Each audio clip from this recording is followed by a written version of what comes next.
sounds of Stadia Podcast, episode number 93. You're joining myself, Chris, one of your hosts, alongside the man of many pixels, Mr. Richie. You know what? This is the second time doing this intro because the first time my mind just went completely, utterly blank. But I'm back. You're back. You're with it. So last week you couldn't read. This week you can't talk. Should we get? Next week I lose the ability to see. Should we send a medic to check on you? Is there a problem? Nah, I'm good. You're good. You promise. Yeah. Good. So you've made it to 93 episodes, and then suddenly, when I introduce you can't think of anything to say. Yeah. Okay, at that's the fantastic. Start of a podcast. At the very beginning, we've got the next hour or so to discuss and talk about things, and your mind is a vacant lot, as they would say. Yeah. Where's Tom when you need him, folks? Where's Tom when you need him? He's, of course, still away on his well-earned paternity leave. Actually, saying that, he was away, but he did join us this week. We'll talk about that in a little while. So he's gone, but not quite gone. He's turned Richie into a lurker. He is. They're the kind of internet people that exist. I know many of our listeners and viewers could class themselves as lurkers, but we love you all the same.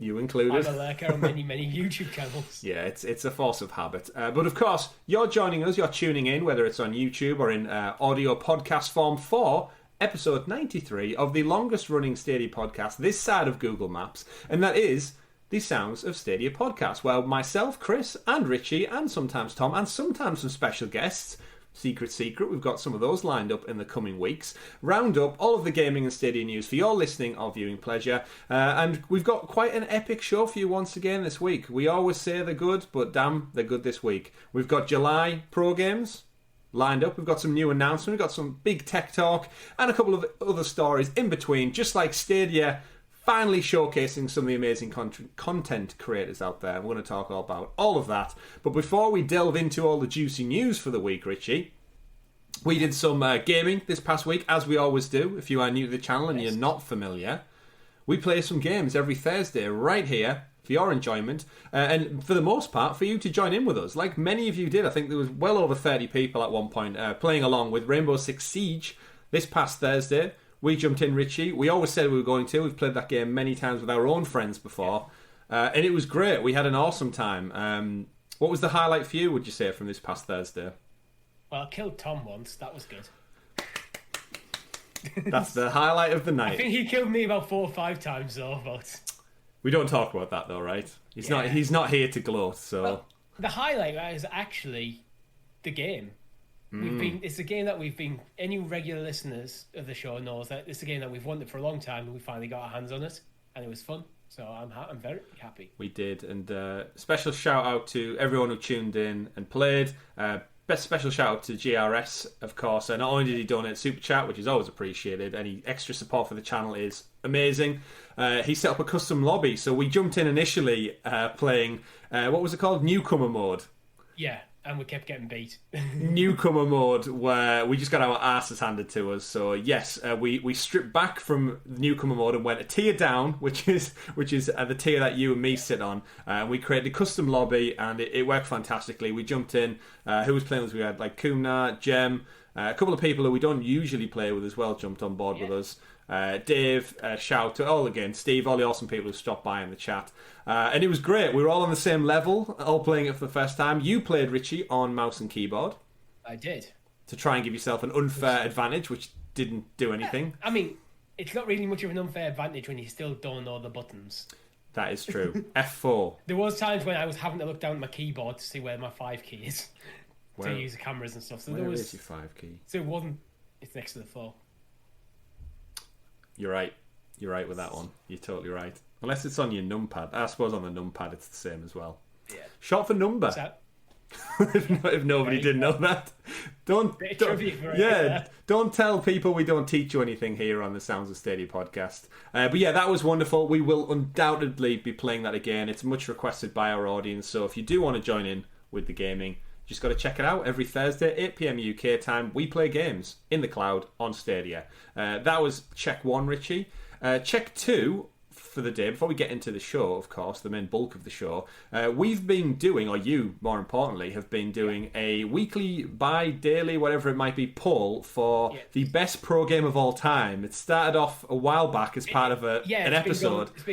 It's been a series of polls that have been running for about 2 months to decide what's the best pro game from launch up till the end, like June's Pro Games, and we finally have a winner, spelling mistakes and all. Who won then? So wait, don't answer the winner. Who were the finalists? So breaking down all of the pro games. The finalists. So it was like basically 3 rounds. So every game was entered at least once. The winner of each poll moved on to the semi-finals, and we ended up with 5 in the final. We had Resident Evil 7, Destiny 2, fairly expected to be there. Jedi Fallen Order, another one to be expected there. Orcs Must Die 3 did well to get there. Yeah, that is a surprise. What very much surprised me, considering that I've been playing it recently, is East made it all the way to the final. Wow. That is a surprise. And lost. So out of all of those finalists, of course, voted for by you on the community page of our YouTube channel. This isn't just us faffing around or anything. This is you Stadia players out there voted for this. Was there any major shocks as the rounds ticked over? Any Euro knockout games that we should have kept our eyes out for? The biggest shock for me was actually East doing that well, but you could argue they had an easy run to the final, but they still made it there. And this is just to determine the singular best game, it's not like, oh my god, then this one's first, this one's second. So there was some that went out early. Things like Tomb Raider went up against Destiny. Rise of Tomb Raider was also in that poll, because the polls were literally just in the order of release. So sometimes you got some big chunks of difficult games, so it's a bit easier. That's knockout competition 101, Richie. You got to play the big boys at some point, and you may lose. Might be right in the beginning. So who was our worthy winner then?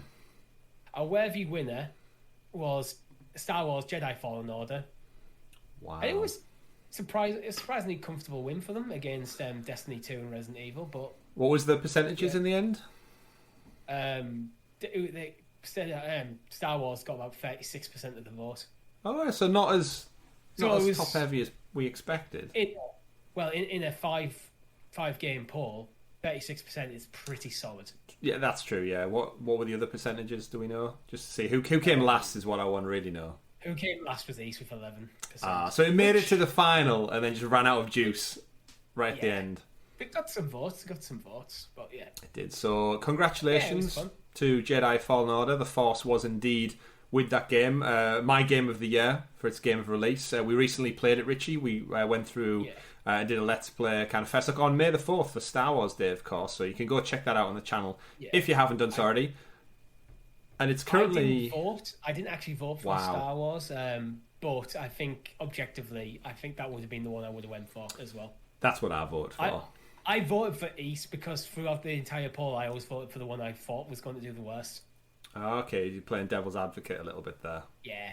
I didn't want anyone to have no votes. That's fair. Worthy winner, and of course, we should point out then, if anyone wants to check out the Ultimate Pro Game, as voted for by you, it's actually on sale at the moment as part of the Stadia Mega Sale. I think it's kicking off around, I don't know what the full price is because I've already purchased it. I'm guessing it's around the £12 to £15 mark, like all the other games in the Mega Sale right now. But there's no way of us finding out because we own it. So we'll just have to guess. But it wouldn't be in the sale if it wasn't a good price. So go check that out. And of course, we'll probably have to run this competition again in the near future, Richie, as more games get added, because we're going to talk about that as part of the news this week. Your Stadia Pro games for the month of July. If you are subscribed, of course, you get access to these. Don't forget to claim them. Add them to your library so they're ever present in the cloud. If you just get that itch all of a sudden. You know what it's like, Richie? You sat down, you're between games, like you pretty much are right now. You don't know what to play. Genuinely, I have literally I rolled down credits on these last night, so I am in between games right now. Wow, in between games. We've all found ourselves there. So so if you want something, we'll run that competition no doubt again in the future. And if your choice didn't win, doesn't matter because you can still go and play it, whatever. Of course, before we get into the actual main part of the show, if you haven't done so already, if you're watching this on YouTube, do give us a click down below that like button. Subscribe to the channel if you're new.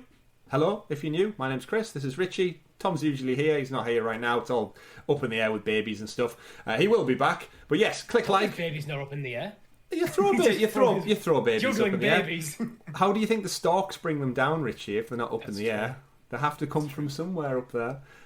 How does that even become a thing? Storks and babies. That's an odd association all round. Why would we trust birds with our children? Why would you trust another species with your newborn? That's such an odd thing. What? I'm sorry to break it to you. It's a lie that was told to children to stop parents have to talk about sex. Wow. And that next you're going to tell me Santa isn't real. No, Santa's real. I thought so. I knew the world wouldn't be that bad. We've had Santa on our show. Have we? Yeah, the Santa of many pixels turned up for Oh, Christmas all right, he special. did, yeah. That's a throwback. Merry Christmas, everyone. Merry Christmas. Yes, do click like, do click subscribe, and hit that notification bell so you are kept in the loop with everything we do here at Sounds of Stadia, like our first looks, like our live streams, like our podcast, and any other interstitial videos we may pop up on the channel, and also so you're kept in the loop with all of our community things as well. It's really, really appreciated. Aside from that, we have an awesome list of members on our channel as well. We're almost 50 strong now of you wonderful people out there who like our content, give us that extra bit of support. It means the absolute world to us. It helps us bring you better content as we go forward. Getting equipment, looking at future possibilities to do with like merchandise and all that sort of stuff is made all the more possible thanks to your love and support. So we really do appreciate it, and a massive shout out to all of you people out there. I think especially we've just had some new members. I think Lee Ellis joined this past week. So he's up there with some of the fewer newer ones as well. Mr. Butler, Maker of Chaos, and Mark Woodall of recent note. And again, your memberships get you stickers, little badge next to your name when you're live in the chat as well, a little Stadia controller badge. And actually, Richie, I should point out, disappear for a second. Speaking of controllers, before we get into the main bulk of the show, I got this little fella. You may have seen over on Twitter if you follow me there. The Wasabi controller. Shout out again to Kumna, James, and Mind of Adam, who reached out about discount codes last week, which I begrudged because I hadn't had one for my Chromecast purchase. It's here. It doesn't taste like wasabi. I unboxed it on our... we checked live on our Resident Evil, our Rainbow Six Siege stream. It's gorgeous, it's beautiful. I'm adding it to the collection, and it will forever live in my heart, as it is. But Richie, I think we've spoken about all the stuff we've been up to, more importantly, but we do have a great show for these lovely listeners and viewers out there already. So I attempted to do it last week. You attempted to do a pre-show and got your words in a muddle. Yeah. Or your merds in a wuddle, as I like to say. Would you like to introduce us to the super sexy special Stadia story segment, aka the news? The news. Indeed. Beautiful. It's here. It's yours to own now, Richie. It's yours to own. I want you to live and breathe I'm the renting news. it. I'm looking after it while Tom's away. While Tom's away, Richie will It's like, you know when your parents go away and they ask you to come around and water the plants for them? That's what I'm doing. Okay. At what point do you forget, though, and kill that ficus in the corner? Why would I do that? You just don't forget. What if it rains outside and you think to yourself, I don't need to do them tonight because it's rained, and then lo and behold, where they live, the other end of town, didn't have any rain. Sometimes plants can be inside. And actually, my parents don't live the other end of town to me. Either way, jokes aside, let's get into the news. So we've had a great week this week. Lots of game news, which is always exciting when you are here talking about video games. We kickstart things off by heading over to the Google Stadia blog this week on Stadia, as it is known, where they give us an update and read verbatim from it. The splendid and colourful, charismatic Moonlighter lands on Stadia July 1st. Now, Moonlighter we discussed, I think it was ESRB rated or PEGI rated or something a good couple of weeks back. Was it even that long ago? I think Tom was here. Last week. Tom was here. Tom's still here, yeah. Because I think this was a massive game he was really interested in. So it's finally dropped, and you can play it for free, of course, with Stadia Pro. It's a story about Will, a fighter, and a shopkeeper in one. This is the one where it's literally shopkeeper by day, adventurer by night. Yeah. So yes, beyond measure, interdimensional, hop between planes of existence, where challenges, puzzles, and riches untold await the bravest and bold. Is good to go now. So a lovely little pixel art game, kind of like top down, very Game Boy, I'd say traditional Game Boy angles you're looking at. How does this one sit for you, Richie? You're in between games. This is the one that Stadia seem to be highlighting as the front runner for this month's selection. Yeah, I agree. It's probably the front runner. It's a very cool concept, but although I'm in between games, I'm looking at the moment between: do I jump back into Mass Effect? Do I give Control another shot? I still need to play Immortals: Phoenix Rising, so it's further down. I might give it a quick shot, but it's a roguelike, isn't it? So it's just I think is it procedurally generated dungeons and stuff. So it might be one of them I jump in for like an evening or two, and then move on to something a bit more story driven. Check it out, see what it's about. I know Tom was definitely interested in this one, so keep it locked to Twitter just in case he drops his thoughts on there. Yeah, it's an interesting one for me. It strikes me as something I'd probably play via with a Razer Kishi on my phone. It seems like the type of game that would be perfectly fitted for a smaller screen experience. Just on the move, jump in, do a couple of dungeons, do a couple of puzzles, and then drop back to your shopkeeper existence during the day. So that was game one, or that is game one, I should say, that we're getting front and center from Team Stadia. Moving on from Moonlighter, the second game, because of course we don't get just one pro game. Actually, before we do that, just to touch on the games that you're stuck in between, I'm getting the inkling feeling that Control might be a free pro game. Just because if Control comes, the thing is, if I'm playing Control, I am going to play it on PS5 because I have like the PS5 edition that came through. I think it came through as part of my PS Plus subscription, and there's things in that in Control that the PS5 version does that the Stadia version can't. Like, right. Well, you got ray tracing in there, which I probably have turned off for the higher frame rate. But I think it has things like the use of the adaptive triggers and haptic feedback stuff. Okay, well, you might be able to check it out on both. I'm getting a feeling because as you said, it was a PlayStation Plus game, and it was also they had the free upgrade. No, they didn't have the free upgrade because that's what pissed me off before. But I do have the Ultimate version now. There is a cloud version, but it's also on Luna as part of their main kind of subscription package, Luna Plus. So I think it's on enough platforms that I could see it being like a pro game for maybe August. Yeah. I mean, if it didn't have it on PlayStation 5, I probably would play it on the Stadia. If I had if it's the PS4 version versus Stadia, I'd probably go with Stadia.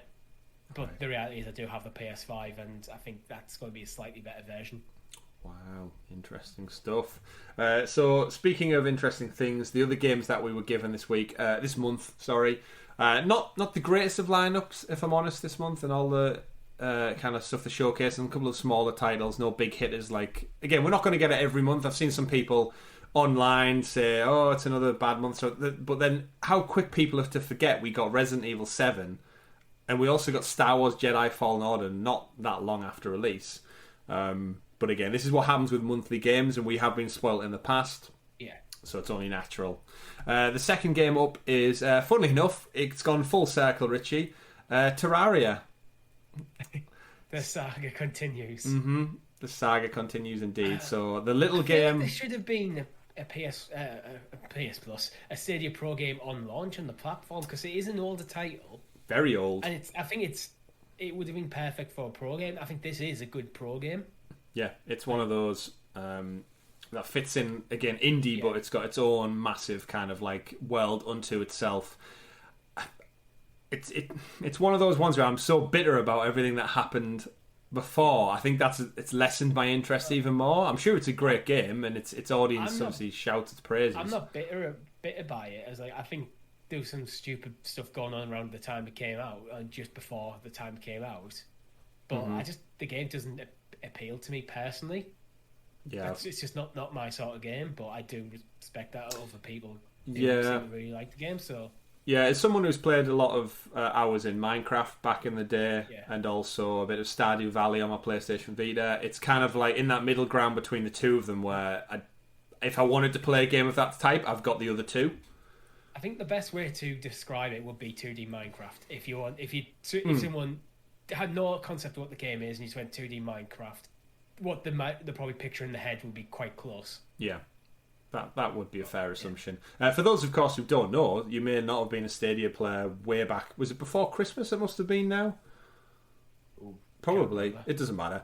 Essentially, the guy who makes the game, it's only a 1-person, 2-person small development team, because it is an indie game. He's not made any other games really since Terraria, and he had a falling out with Google because he couldn't get access to his Gmail account or his Google Drive due to whatever personal reasons, and he couldn't watch his Lord of the Rings. Yeah, he was trying to access his Lord of the Rings purchase to watch that, which credit to him where it's due. Yeah, respect. I would be mega pissed off if I couldn't get access to that as well. But then you just buy go buy a Blu-ray, I guess.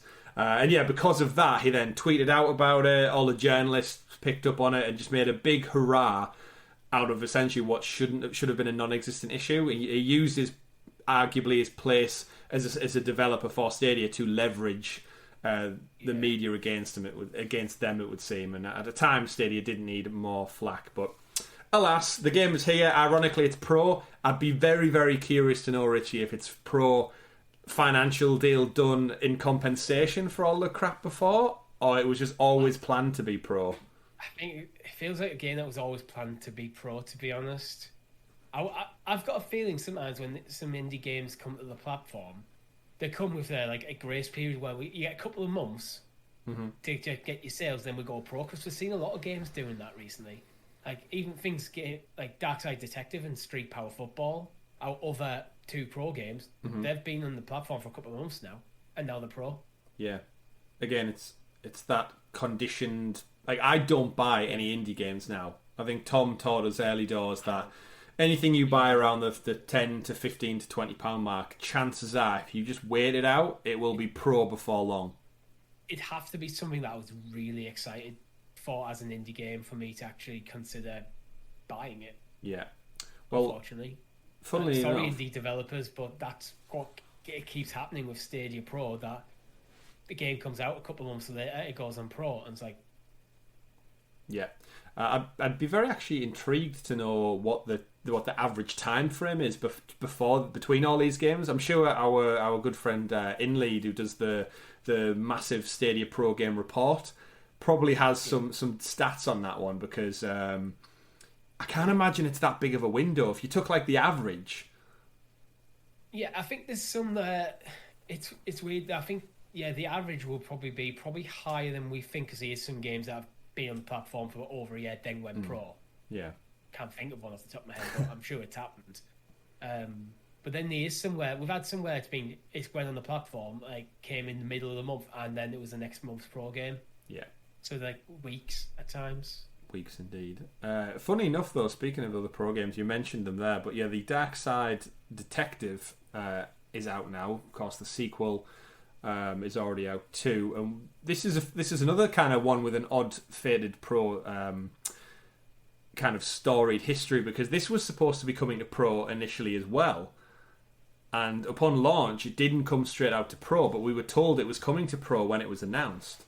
As part of the blog, if you can recall, Richie, it was as part of the blog said it was coming. So then when it launched, it must have only been 2 months ago now, on Stadia, and it wasn't free for pro. I remember people asking the question. I think Grace possibly clarified in the community chat saying it's just available now, or it was some miscommunication.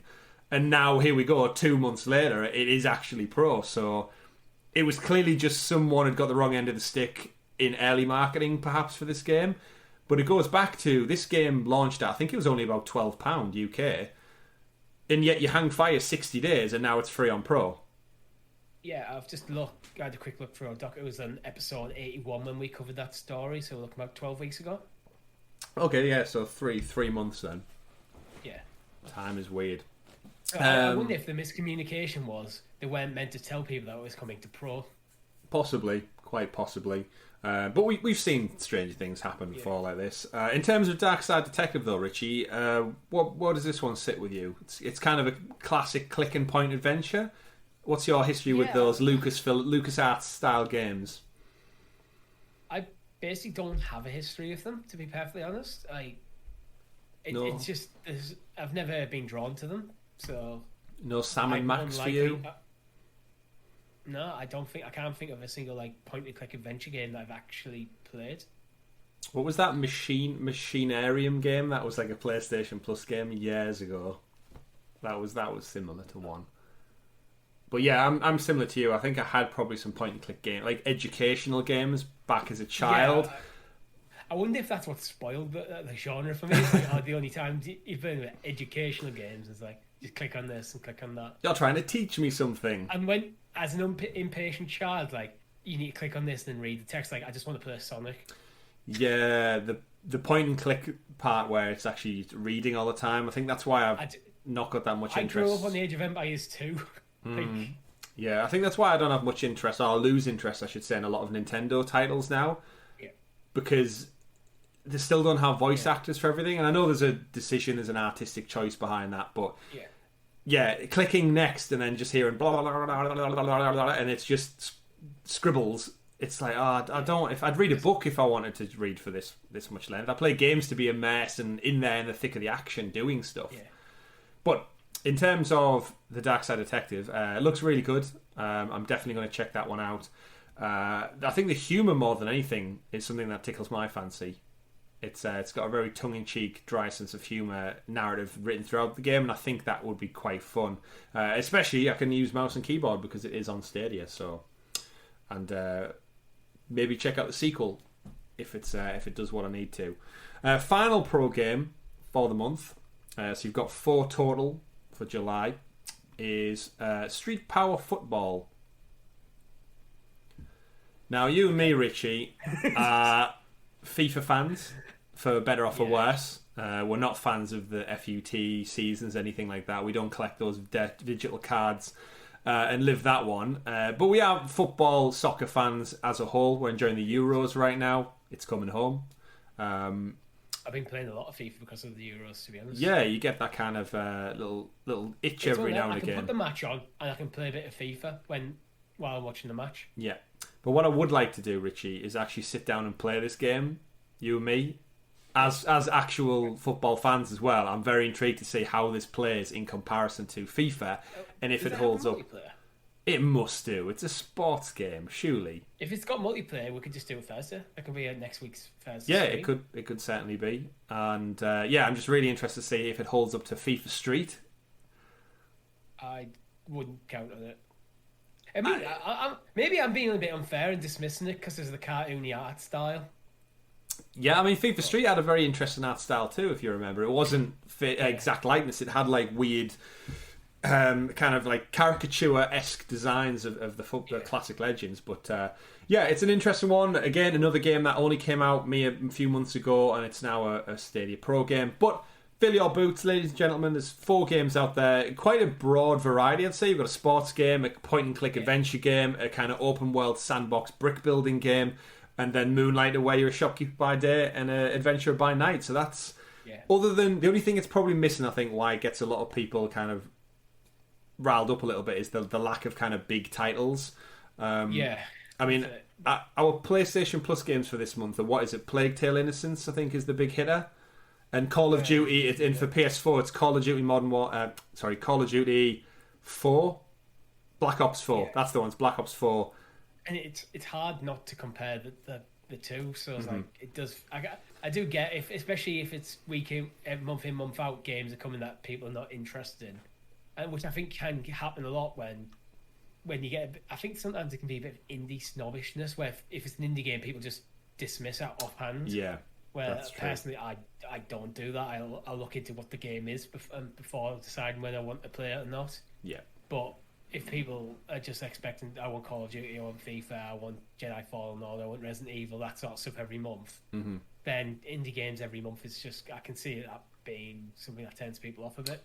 Certainly is. But that's interesting because all of that aside, we'll be discussing that as part of our SideQuest episode this week, because all these pro games are fantastic, but do they need to evolve? Does something need to change? So we'll be covering that.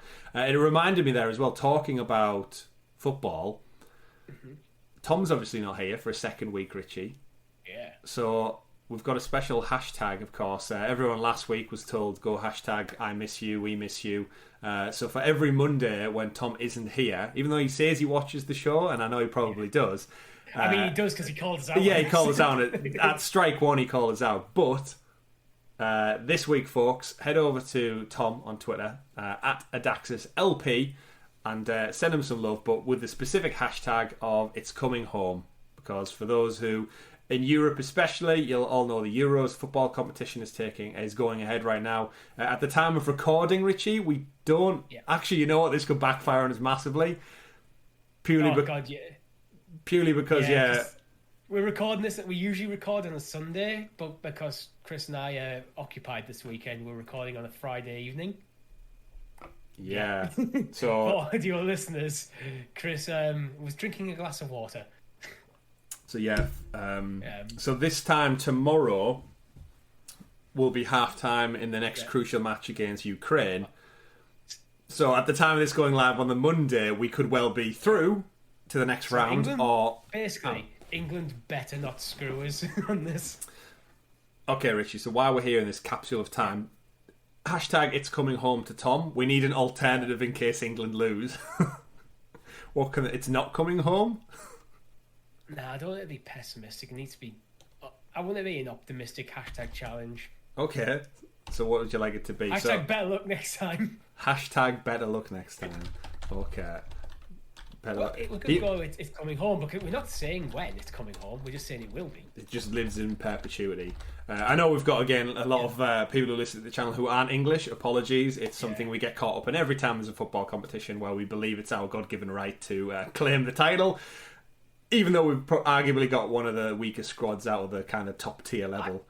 Let's not get into it here. We've seen strange things happen. France are already out. Spain apparently just scraped through before we start recording, so... anything can happen. Hashtag it's coming home to Tom. If we lose, hashtag better luck next time.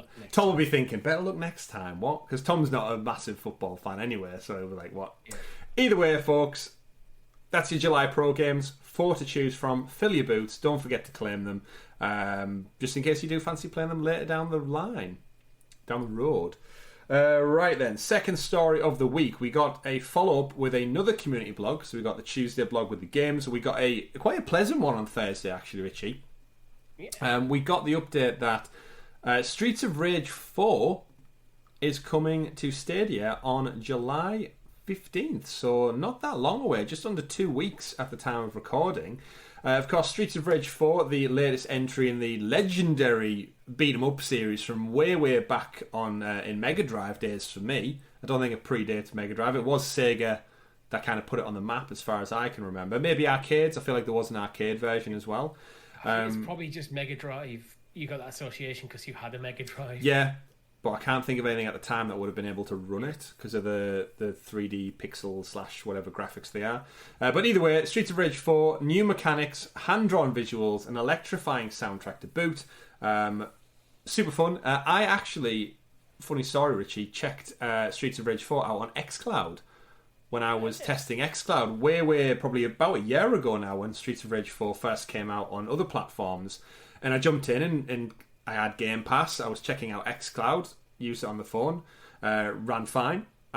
Played probably the first couple of levels with it, but my memory of Streets of Rage 2 in particular, was between me and my brother.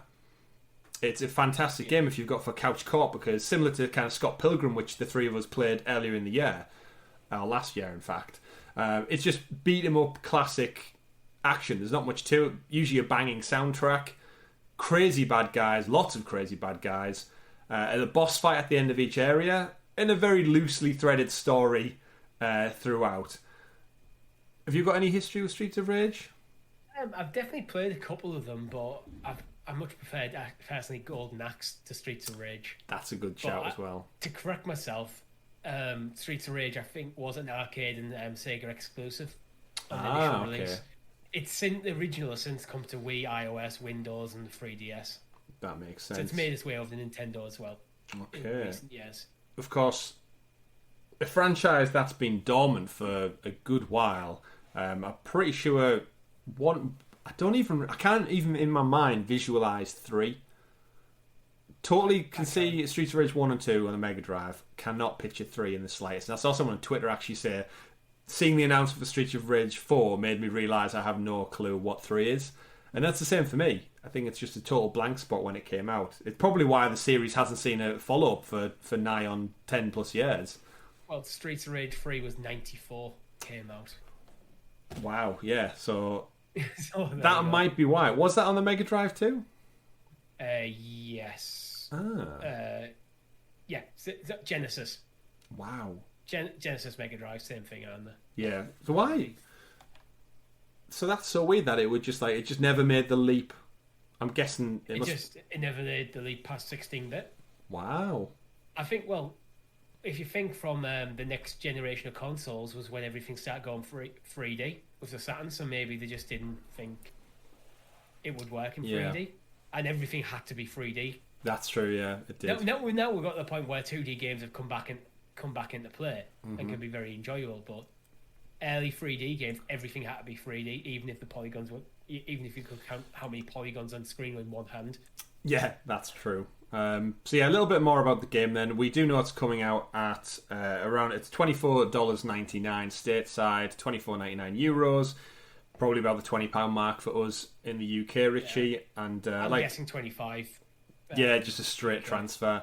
So yeah, again, among the best beat 'em ups, reading direct from the blog here, ever created, jamming 90s beats and over-the-top street fighting, the iconic Streets of Rage comes back with a masterful tribute and a revitalisation of the action that fans adore. The all-time classic is best known for its timeless gameplay and electronic dance-influenced music. I'll attest to the music, it was absolutely popping. New features they've got for this one, team up with the iconic brand new characters, so they've introduced a few more. So if you recall, the old games had Axel, Blaze and Adam. I'm sure there's only 3 to pick from. Either way, they've had a new couple of people in there. There's someone called Floyd and Cherry Hunter with some new kick-ass moves. Our heroes are ready to dish out the beatdowns. Nostalgia strikes again. So in addition to 5 new characters, you can unlock your favourite pixelated versions from the Streets of Rage classics. So you can see Axel, Adam, Blaze, Skate and Max with retro sound effects and gorgeous HD hand-drawn environments. And then an epic lineup of game composers. So it's known for... it's got a bunch of names of people you probably never heard of. Ever heard of Olivia Deriviere? That can't be his name. I haven't. Olivia Deriviere. The soundtrack of Street Fighter 4 will be composed by an all-star ensemble of music architects and talented rising stars. So he's been the composer on Dying Light 2, Greed 4, Plague Tale, Innocence, Vampire... Life is Strange. Oh, so he's done a bit of Assassin's Creed Black Flag Freedom Cry. All right, so it sounds like he's been around. Yeah. Been around. Yeah, he's been around. Cool name. So yeah, Streets of Rage, not long to wait. It's definitely one I'm keen to check out. Don't know necessarily at that price. It's a weird one with prices because I played this. And it's got Pro Game written all over it as well. Yeah. Any game around that price point, I always think that's going to come Pro in a couple of months. Potentially. Yeah, older game. Again, I think it's part of Luna Plus as well. I feel like everything's just... The games... There's that many subscription services now. I can't remember what... It was on Game Pass because that's how I played it. So, I feel begrudging to play it when I played it on Game Pass, what felt like for free. And yet now it's asking me to pay £25 for this game. Well... For you, I'd just say play on Game Pass then. This is the thing with subscriptions, yeah. For it if you have access to it, but I don't have Game Pass at the moment, but it's one of them prices where if you're really into these 2D beat 'em ups, £25 is nothing for a game like that. But as someone who isn't, it feels a bit steep for me to give it a chance. Yeah, I hear what you're saying. And then alongside Streets of Rage 4, we got a surprise announcement actually within that. I'd not heard of this game before. Darkwood from Acid Wizard Studio. It's coming summer 2021, so we don't have a specific date, but the summer doesn't last forever, as we well know. Reading from the blog, Darkwood provides a new perspective on survival horror. Scavenge and explore the rich, ever-changing free-roam world by day, then hunker down in your hideout and pray for the morning light. Survival horror from a top-down perspective that is terrifying to play. No hand-holding or quest markers. Test your skills and figure things out on your own. By day, explore the randomly generated, ever-sinister woods, scavenge for materials, craft weapons, and discover new secrets. By night, find shelter, create barricades, set up traps, and hide or defend yourself from the horrors that lurk in the dark. Gain skills and perks by extracting a strange essence from the mutated fauna and flora and injecting it into your bloodstream. Watch out for unexpected consequences. Make decisions that impact the world of Darkwood, its inhabitants, and the story you experience. So this game, Richie... Yes. Obviously, it says a different take on horror. It's a top-down perspective. I'm getting Hotline Miami meets Little Nightmares vibes from this game. Yeah, well, it's meant to be survival horror, so it's probably more likely Hotline Miami meets Resident Evil. Okay. Almost. But one of the interesting things I found out because I'd never heard of this game before, so I wanted to find a bit of information about it. What you've just read from the Stadia community blog is ripped directly from the Steam store page, literally almost word for word. Okay, I mean that might just be what the Aston Wizard Studios publish out for the descriptive. But yeah, I mean it's perfectly possible. It was just one of them things that you just notice that's just word for word. But the critical thing I noticed though is first of all the price on Steam is £11.99 for the base version of the game. Okay. Currently on sale, down to £4. Okay. It's a 2017 game. Mm-hmm. And overwhelmingly positive reviews and a Metacritic of 80. Oh, good. So it's a good... This is, I'd expect a really good game there for a relatively cheap price. So if you like survival horror, if you like top down, this is probably a must get. Yeah, it's a point we should probably mention with the Stadia library. I'm sure we've covered it time and time before, but the actual fact that they can cultivate the library, almost be like very selective over it. They can choose what games come to this platform if they've got the right kind of relationship. The quality of the smaller games that come tend to be quite high. Mm-hmm. Yeah, I'd say so. I mean, they don't have as much filler like you would see on the Nintendo Switch or other platforms where the library is like you could just scroll for eternity for these £1.99 little puzzle games and cheaply. I know PlayStation, especially for the easy platinum trophies, Super Willow D-Make, I'm looking at you, Crossy Road kind of games. But yeah, this is back to this one, Darkwood. Similar to you, never heard of it before. I'm always baffled by the games that come over to Stadia, obviously, albeit a little bit later because Stadia didn't exist. How many games I have no awareness of whatsoever, and I'm someone who listens to gaming podcasts nearly once every other day. I probably have something in my ear talking about games, whether it be Xbox, PlayStation, Switch, Stadia. I'm always tuned in, and yet every other month I'm surprised by nope, never heard of that. Came out in 2017 apparently. Okay. Well, actually, this game is on PC, Nintendo Switch, PS4, and Xbox One. So it's probably one of them games 4 years ago, you listened to a podcast that was just dropped in there, and now it's out section, but out today, not really covered. Yeah. Poor things. So hopefully they get a new lease of life. Don't want lice. Yeah. Checking that one out though. We do love a good horror game here at Sounds of Stadia. We've played through both Resident Evil games now, so we might have to give this one a decent price for this as well. I mean, if it's £4 at the moment, I also suspect it'll come to Pro as well. Well, I mean, that seems to be the trend. I reckon you're going to see it. This is going to be sub 15, but you know what prediction? It's going to be. I reckon it's going to be £14, but it's going to be on sale to sub 10. Okie dokie. It's going to on launch. Sale. On launch, yeah. Interesting. Because we've seen that happen quite a few times. Good stuff. But yeah, so in amongst that's what we got as part of our other blog, of course. Plenty more games coming. Stadia's probably, I've seen it over on Twitter, just confirmed. They're at about just over 50% now, Richie, of their promised 100 games coming to Stadia in 2021. So just as we hit the halfway point of the year, we've got exactly half of the promised games through. So they're on track. If this was a business meeting we were in right now, I'd be nodding along as a CEO quite happily, saying, yeah, okay. Steady. That's what we want. That's what you want, yeah. Not ahead of schedule, not behind. Just steadily ticking over. And we saw at Christmas actually last year how quick things picked up. I think we got 6 or 7 pro games for Christmas as well, because remember we got Cthulhu Saves Christmas about 2 weeks into the month, so anything can happen. Santa Many Pixel played it, but I didn't. Oh, is that mysterious man back again? Why are we talking about Christmas so much in this episode? I don't know. Maybe it's because we've not left the house since before Christmas when we were allowed back out properly. But tomorrow will change all that.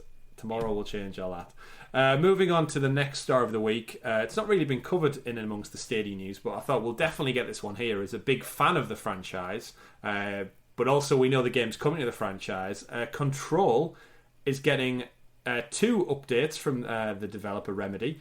It's bringing us a multiplayer spin-off and a sequel. So Remedy Entertainment, they've doubled down with 505 Games, who are the publisher. And essentially, as part of a meeting the other day, they've dubbed it Project Condor. Don't know whether that's an inkling into what the game could be about. But essentially, they're doing a 4-player versus environment, so PvE co-op game set in the world of Control. So essentially, the kind of Left 4 Dead, there seems to be a lot of Left 4 Dead inspired games coming up imminently. Yeah. They've also said, as part of their blog post, they've emphasised the fact that it's part of a world, so noting that Control's protagonist, Jesse Faden, her journey in the oldest house is just part of that world. Anyone out there who played the AWE expansion passes, it's part of the same world that Alan Wake exists in, Richie. I don't know if you picked up on that as well. So if you've not played Alan Wake, again, very kind of Remedy, very, very early doors. I haven't played Alan Wake, but I've heard good things. Yeah, I've heard great things about Alan Wake. I thought Control was amazing. I'm thrilled to know that there's a sequel coming. I'm not a big fan of when I like games and then they never get a sequel. They just kind of exist on their own. But yeah, it was kind of weird. And then in and amongst all that announcement, they've also said that the next Control, they're going to do a bigger budget Control, because it's well known that they actually didn't make as many sales as they had hoped to, but they came out and definitively said it was immensely profitable, because this game was made on such a budget constrained amount, but somehow got out a game that looked gorgeously stunning and was quite long in terms of like first person story games. So they're getting a bigger budget, they're doing a sequel, and we're getting a multiplayer spin-off as well, all tied into the same world. Obviously, we know it's coming to Stadia this summer, so possibly in the next month or two we should probably see it. Where does this all sit with you, Richie? Do we need a multiplayer game? Do we need a sequel? I'd say we need a sequel, because it's very, very well received by you and actually just by the gamers in general. Mm-hmm. So I was surprised when they said they didn't seem to do the sales numbers as I expected, because they seem to be everywhere, and it seemed to be one of them games that was just constantly in the news cycle that was getting really good reviews. So yeah, it was. It's good. If I only played what. It's one of them games where I sat down, I played one evening, mm-hmm. and then just when you just don't go back to something. You don't really have a reason why you didn't. Then something else takes your attention, and then months pass. That's why it's actually in my consideration to go back to. Yeah. But I was impressed with what I saw. I am interested in going back to it. Yeah, interesting. Good. I'm really interested to play it. Sounds interesting. But yeah. Yeah, it's weird because in the blog they actually put out, they focused massively on this multiplayer one. They stated that it's a spin-off. That I suspect the multiplayer is going to come a lot sooner than the sequel. Yeah, and that might be why we're announcing the sequel now. But to tide you over, it probably maybe next year the multiplayer will drop. Yeah, and I said at the beginning of the story, we've got obviously Back 4 Blood due out later this year. We've got Redfall from Microsoft coming out as well, which there's a lot of these kind of asymmetric team things. We've got Rainbow Six Extraction, of course. We've just played Siege, but that's an older game. So yeah, I'm thrilled to bits. I'm very curious to know what this game looks like. If you've not played Control before, if you're not too sure what it's about, it's essentially you work for the Bureau of kind of investigating weird things, world-altering events, almost like X-Files, almost, I'd say. And you work for this department, and it's like it's called the something house, the something old. I forgot the name now. The oldest house, I think, is the place, and this is essentially causing all the incidents. But in terms of multiplayer, I'm wondering, is it going to have guns, or is it going to have the telekinetic powers that the game features? Probably both. Because if it's just guns, it's just another shooter, right? It's PvE, isn't it, though? Mm-hmm. So that's what it said, yeah. So you're going to be versus bots, so yeah, if it's like, I imagine you have both the guns and the telekinetic powers. Yeah. Which is super fun. It's one of the best parts of Control is the crazy mechanics and the destruction. That was the best. Yeah. The biggest thing that appealed to me was just the wanton destruction you can create within like an office room or something. Yeah. You know what I'd expect? Do you know when Ghost of Tsushima brought up the multiplayer? Yeah. And the multiplayer combat was basically, it's about 70% of the original, but there was some clear tweaks to make it class based. Mm-hmm. That's the kind of thing I'm expecting. The kind of treatment. We're going to take the core mechanics, largely keep them intact, but give it a bit of a twist. So there's a couple to incorporate a couple of different play styles. Interesting. So yeah, we don't know it's coming to Stadia, but I'd like to think if we're getting the first game, Remedy seem intent to put it everywhere, so I think it's a good chance. Yeah, definitely. And then we'll get an Ultimate Edition of that as well, no doubt. But the less said about that, the better. But great game. Happy to see it come to Stadia if we do get it. And again, we're quite positive here, Richie. We like to think forward, thinking if we get games, we'll expect to see them, just like Jedi Fallen Order 2. I wholeheartedly hope that is coming to Stadia, as with the sequel to Control after we finally get Control, albeit a little later. And any games that are repackaged and repurposed and put back out there, it's only beneficial to the people who haven't already played the game as well. And people who are fans of the game, they get to jump a little bit more back in and get a bit more out of it. Just like our next story, our next game, which is Get Packed. Fully Loaded is a updated version of the original game. It's coming out on July 29th, so as part of this week's blog as well. It's essentially bigger and better. It's an updated version of the original Get Packed. It features 2 additional campaign chapters, new competitive levels, a plethora of character outfits, customizable options, cooperate with friends to move your furniture across the landscape of zany objects and hilarious challenges. And the best part about all this news, Richie, coming out July 29th, so later this month, if you already own the game, or you claimed it as part of Pro, you get Fully Loaded for free at no additional cost. Awesome. I love Get Packed. It's a good game. Yeah, we played it on stream. We've done like, is there 2 streams of Get Packed we've done? I feel like we played it more than twice, but it probably is only 2. Yeah. Of course. Funnily enough, we played it first time round. We were giving away a prize, right? We were giving away a Premier Edition or something. I can't because we were giving something away, and if you remember, this was the one where Grace from the Stadia community manager, she won the first one. Oh, was that Get Packed? Yeah. Yeah. So that's how long ago it was. But yeah, so Return to the Town of Ditchlington. It's a great little game. It's essentially you're on a timer and you've got to essentially get everything packed away into a moving or a removal van. Just super fun, lots of zany action. You can rob a bank in one of them. It's kind of like every scenario from a kid's cartoon. You've got the graveyard, they've got the ghost haunted mansion, the prison, rob the bank. Any scenario where stuff requires moving, that's what happens. New levels, new characters, more customization. Good. Great, just another. It is. It's a good game, fun concept. Give us more of it. Yeah, I'm curious. I take it it's in line with a PC release. Something like that. It seems odd that they'd suddenly repackage it just for Stadia and give it to us for free.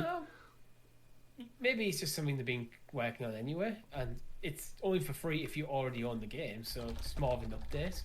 Let's have a look. Get Packed on Twitter. Let's see. Get Packed fully loaded. Coming to Steam, Xbox, PlayStation. Alright, so that it's coming cross-platform. Yeah, it's moving across platform with an update, and then if you've already owned the game, you get an update. Perfect. Yep, that suits everything. That suits absolutely everyone down to a T. So go check out Get Packed if you've not played it already. If you've not claimed it, the fully loaded version is going to obviously be the best version of the game there is. Next up, as part of the news, we got a date for Grime. And I've just played the Get Packed trailer again. The trailer for Grime. So the official release date, August the 2nd. So exactly 1 month from the time of us recording this. There was also a new trailer to drop. So Grime was kind of that creepy, I can't even think how you describe it. It's almost like Dark Souls 2D from the boss design. It's a fast and unforgiving action-adventure RPG in which you crush your foes with living weapons that mutate form and function, and then consume their remains with a black hole to strengthen your vessel. So it has, if you can remember, there's like that little superpower you've got where you suck them into. So you're almost going around collecting souls in an ironic way as well. It lets you explore surreal surroundings, absorb many enemies you encounter, and use their own traits against them as you become more powerful. There's more than one way to defeat the enemies as you move through a variety of environments, meet the inhabitants, and discover the source of the madness. Looks fun. Love the wacky designs on the boss fights. I'm trying to think what it reminds me of what I've played recently. I think this is something that would be absolutely up Tom's alley as well. Yeah, I think it was. I think he said that. Coming 2nd of August, of course. I'm trying to think what it reminds me of. What have I played?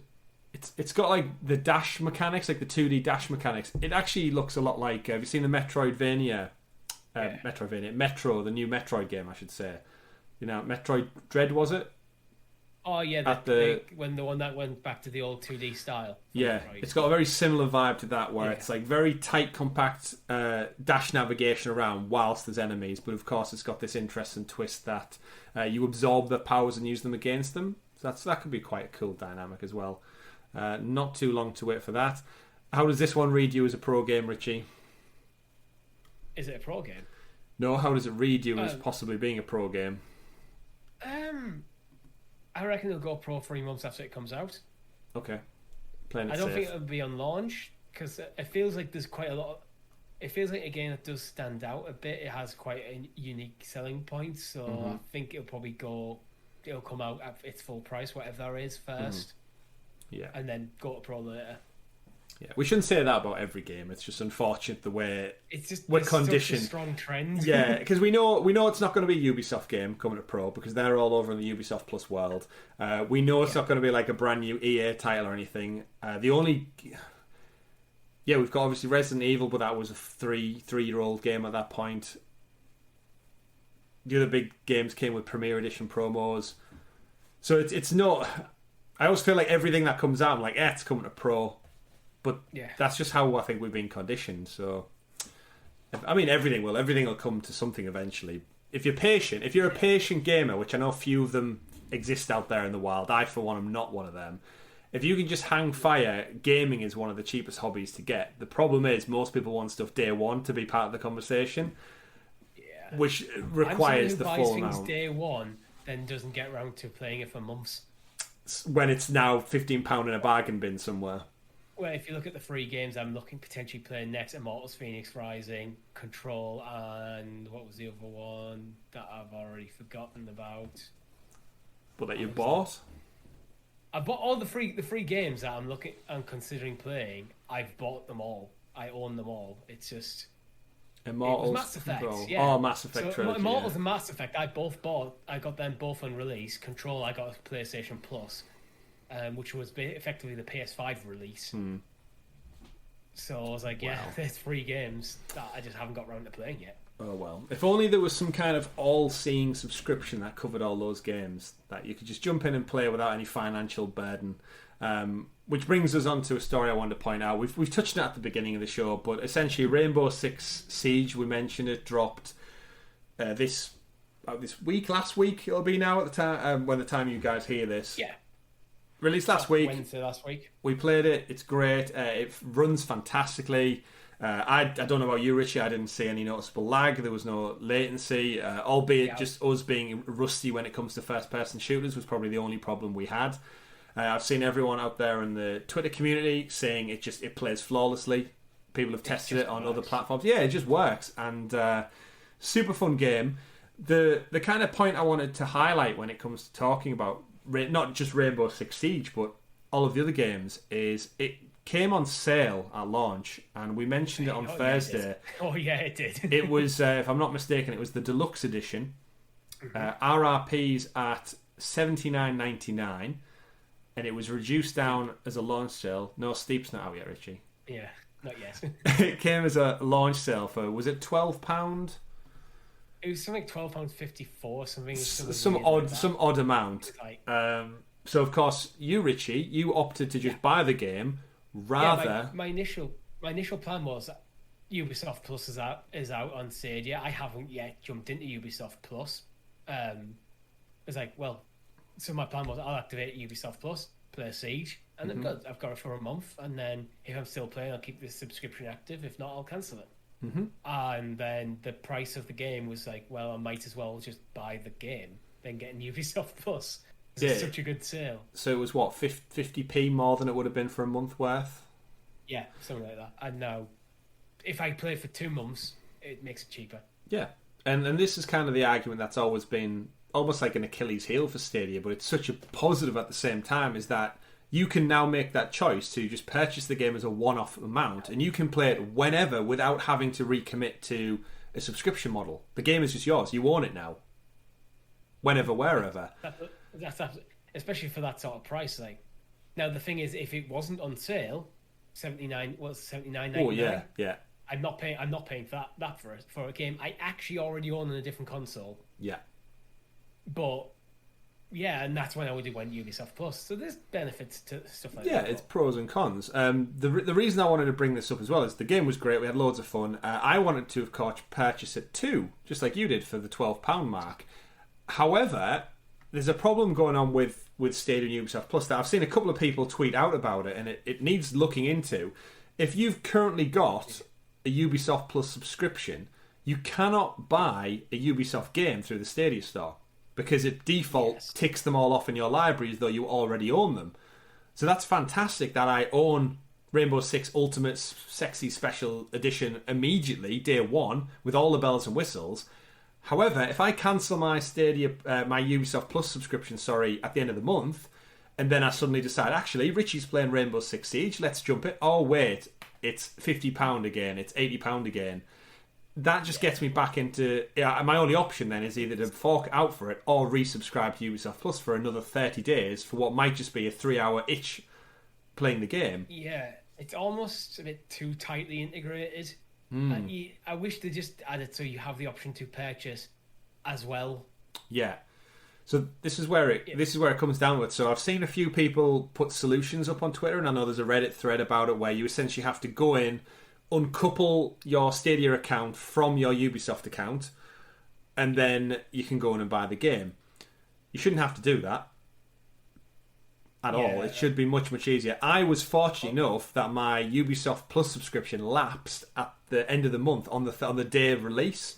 So all I did was wait until the Fest of the July, the next day, and I purchased it for the £12. But there will be people out there whose subscription is lapsing, but they have to wait maybe 10 days, which would take them beyond the sale time, and they'd miss out on the £12 sale. Or they'd have to go through... Not everyone's going to dig through Reddit to find a workaround either. That's my point, yeah. Something buried in the deep minds of Reddit isn't helping the general public who maybe just want to jump in and go, oh, I want to buy the game.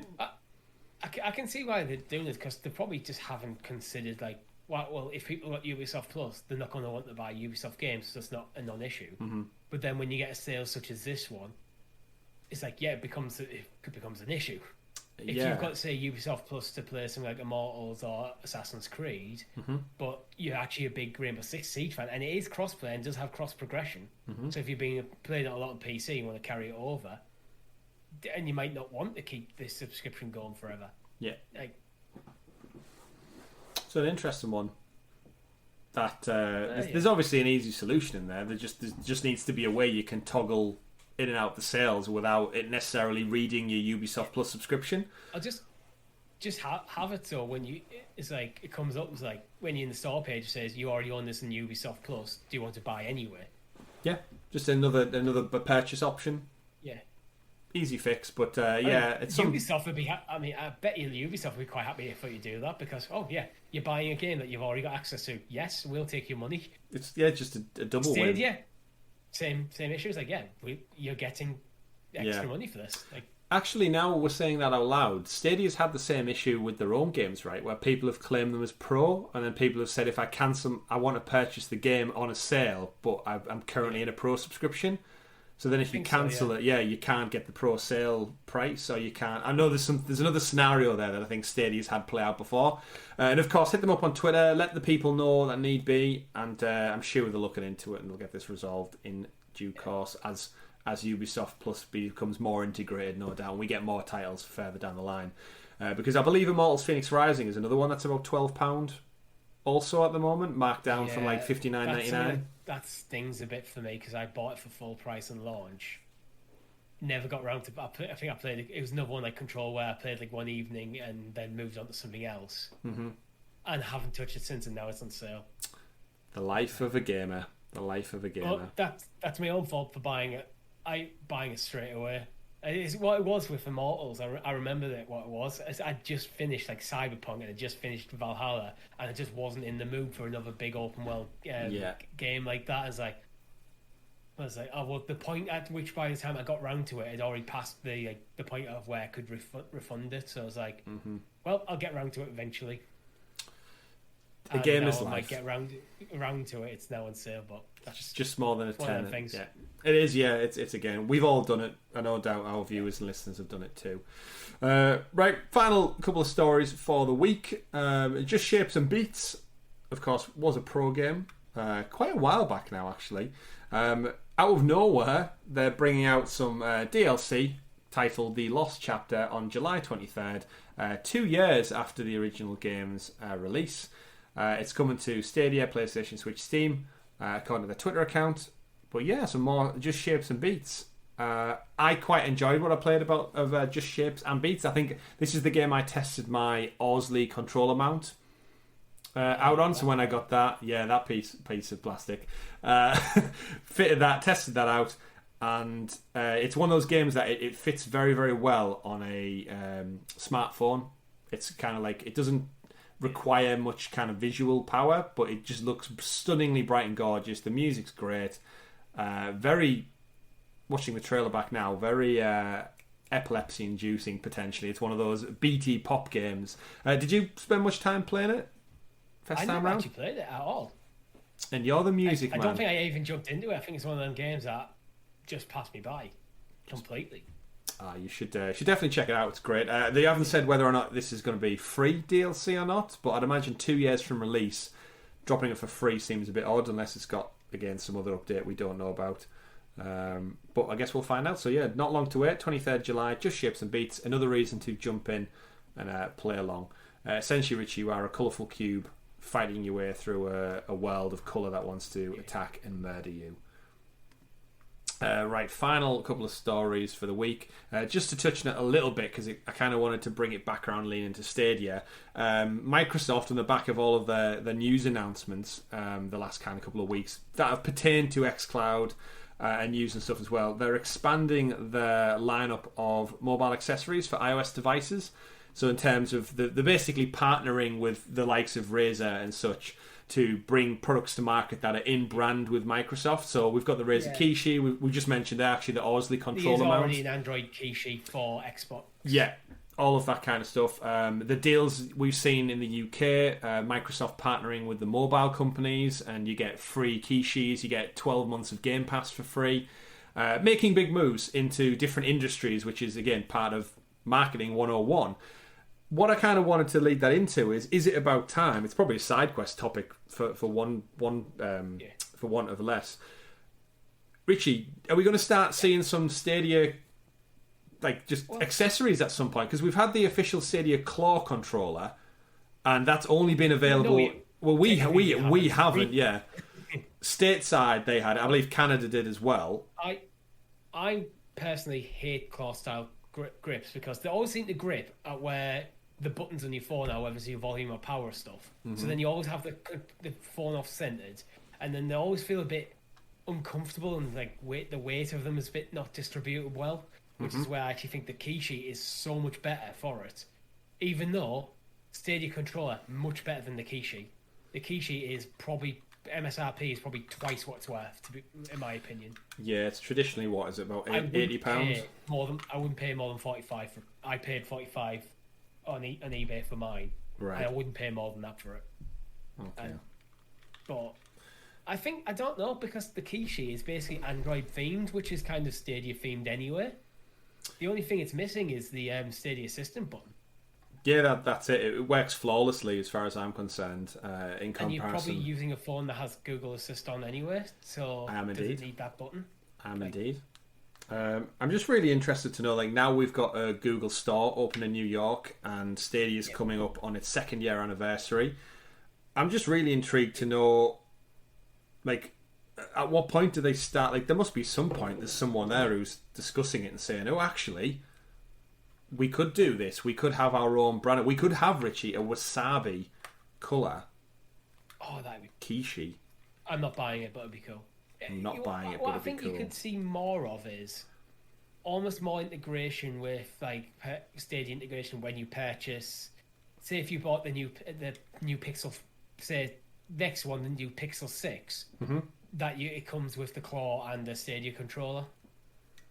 That'd be a cool way of integrating their products together. Yeah, like different bundles across the board. And that also entice people to buy the Pixel phone over maybe a Samsung as well, getting a game controller with it as well. Yeah. It's 1 month free Stadia Pro. It helps. We've had this conversation before, like things that they could do to get people into the ecosystem, like having Stadia preloaded on Android, but not be Apple about it, make it deletable. So it's not shovelware. It's not just there. You can get rid of it if you're not interested. But having it preloaded, so when you boot up a new version of Android, that on your home screen straight away, there's Stadia. Yeah, I think it'd be a great move. I think it's just about time they started making some bigger steps into areas, different markets that clearly the competition are in. So I don't want that to put anyone off. But like I've just recently got my Galaxy S21 Ultra. Fits about in the key sheet. That looks like an absolutely perfect fit. There's no like overhang or anything. No, it's you have to. The camera protrudes a little bit because it's got one of them big boy. It's got about you've seen it. It's got about 5 camera lenses, but it does wedge into the rubber. And like I said, just Rainbow Six Siege, just there, good to go. Wrong side. I think the key sheet itself needs a bit of an update. I think probably it's slightly does. too small because I have to take my case off for my phone to fit, and I'm using the Pixel 4 XL. Yeah, I do have to take it out of the... So it's a big boy phone, which is perfect for Stadia, having that so much screen real estate. Yeah. It's actually one of the reasons I went for the XL rather than just the Pixel 4. So the key sheet just needs a little bit bigger. It does. I would say that as well, especially where smartphones are going, and a lot of them now are quite big. But I love the compact nature of this. I was away in a hotel with work again, back to the old grindstone.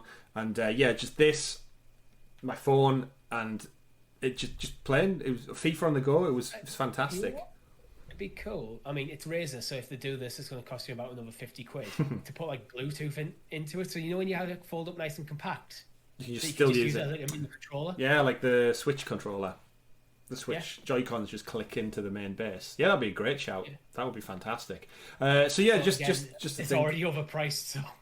Yeah, but again, this is where Stadia could get in there with a niche market and maybe make one that costs £50, or bundle it with a Premier Edition, or bundle it with a Chromecast, and just have like an ultimate gaming package. You've got one for on the go, you've got one for in the house, you've got your phone for everything, and it's just kind of like, and if, like I said, Richie, if that was just Bluetooth, you could use it on a tablet, you could use it on a laptop, and then that would essentially, like the Joy-Cons, just be your go-to controller. A Generation 2 Stadia controller that's almost a hybrid between the current one and that, so it's got the full feature set of the current one, including its Wi-Fi connectivity to Google servers. But then you can use it as a controller and then fold it down to a key sheet. Yeah, that'd be awesome.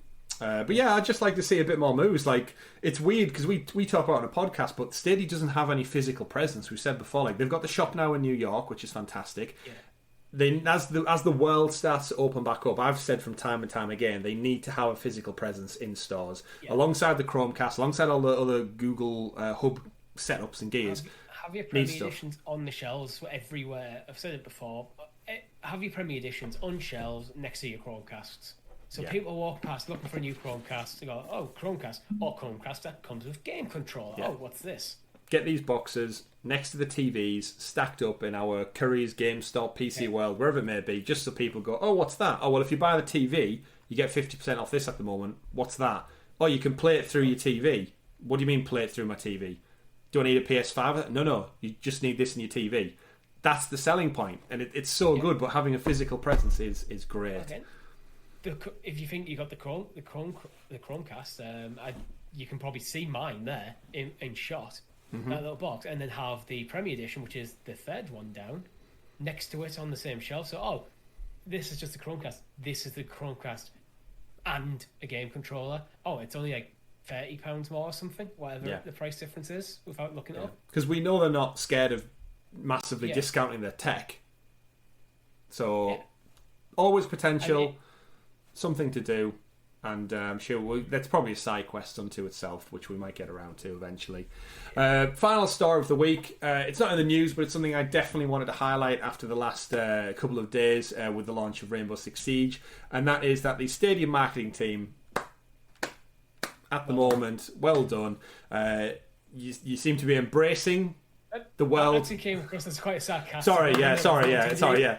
Well done. Well done, yeah. Sorry, I didn't think if I was trying to not do it too fast for the audio listeners, so I was doing like a slower clap. No, it was the way I said well done. Well done. Like, Slow well done, clap. Stadia, you've done it again. That was a well done. You did good this time. Yeah, well done, did good, because for the first time ever in nearly 2 years, they embraced the content creator community around them, and they retweeted and highlighted the Rainbow Six streams from both Bill, one half of the Stadia Cast crew over at the Nerd Nest channel, our good friend Meg over as well at Megatron X streaming channel, and our good friend Sunny from Sunny Cloud Gaming as well. All amazing content creators in their own right.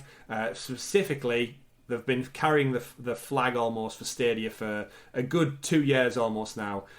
Wonderful people, and it's fantastic to see them get the credit they probably deserve, because again, I've seen people on Twitter think that people get paid for promoting Stadia because they know the tech works, they're happy with it, they're proud of it. It's almost not, I don't want to say fanboy, but because we like the tech, it's very easy on the internet to get criticised. We're like, oh, you just... It feels like, no, they actually paid us nothing. It's like, no, we do this... Well, they give me this water bottle. I'll give them that. There you go. Clap for the water bottle. But, we just believe in the technology, and we started this as a hobby, and naturally, through 93 episodes, yes, we become a bit passionate about the stuff that we talk about on a weekly basis. But yeah, huge credit where it's due. It's amazing to see, and it's just great all round. We've seen Amazon Luna do it from day one. Amazon Luna's Twitter have been on fire. They've been tweeting stuff. They've hired artists to make renditions of content creators. I think one of them was... who did they turn into a bear? They made like a proper... They did one for Ray. Don't pay that much attention to Luna because it's not available in the UK. That is a fair point as well. But you'll notice that, Richie, they took content creators. I think they did one for our friend Ray as well. Gaming Cyborg, of course. They did a whole artist rendition of him as a cyborg, I think. So that's awesome. I'm sure that's our recall. So just the fact that it's communicating, it's a two-way street. We are your audience. The content creators, they are still your audience. And then below them, they have another audience who live and breathe Stadia. They're passionate gamers. They're passionate tech enthusiasts. Just like our viewers and listeners as well. Over 300, 400 of you wouldn't tune in across podcasts, YouTube platforms every single week if you weren't passionate about this tech. So to see right at the top of the ladder, look down and be like, you guys are awesome, go check out their content. It doesn't cost them anything. Yeah. It's totally free. It's wonderful to see them do it. So kudos, credit where credit's due. It's great to see, and hopefully long may it continue, Richie. Long may it continue. So shout out to Nerdnest, shout out to Megatron, and shout out to Sunny. You guys are all awesome, and we can't wait to see you doing more stuff on Stadia soon. So nice little high point to finish on there, Richie. Looking forward to seeing what the future holds. We've had our pro games. We've had new games announced. We've got some epic sales. Any particular sales that are tickling your fancy before we wrap up? I mean, Immortals would have done. I bought, as we've already covered, I bought Rainbow Six. Immortals would have done if I didn't own the game. Buy it twice. I think they were the big standouts for me. Buy it twice. I can't.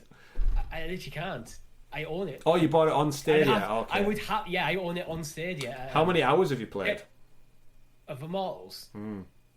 Probably about 4. It's like, I haven't played a lot. So say, like, literally, it was a one evening thing. Jedi Fallen Order's on sale as well, isn't it? Yeah, it is. So it's FIFA for about £12 as well. I already have Jedi Fallen And Order. Mortal Kombat's about £11. Judgment is less than a tenner. Judgment is probably the only one that I would have could consider. I think for me, I'm going to go for, rather than jumping into something new, I'm going to go for a backlog game this time round. Backlog game. Awesome stuff. Speaking of backlogs, don't forget you can check out the Sounds of Stadia channel where we've got over 20 days worth of content there for you. Over 20 days, hours upon hours. Not that it'd be worthwhile going back to like episode 7, Richie, where there was loads of 007 puns and we had a great time. That was a good episode. It was. That's one of my favourite episodes of the early. Episode 7, where you won't see our faces. It didn't do very well, but that was back when our fledgling podcasting careers as such. I may have wrote a full script for podcast for 007 puns. One day, James Bond We'll get Daniel Craig on or something, and we'll celebrate then.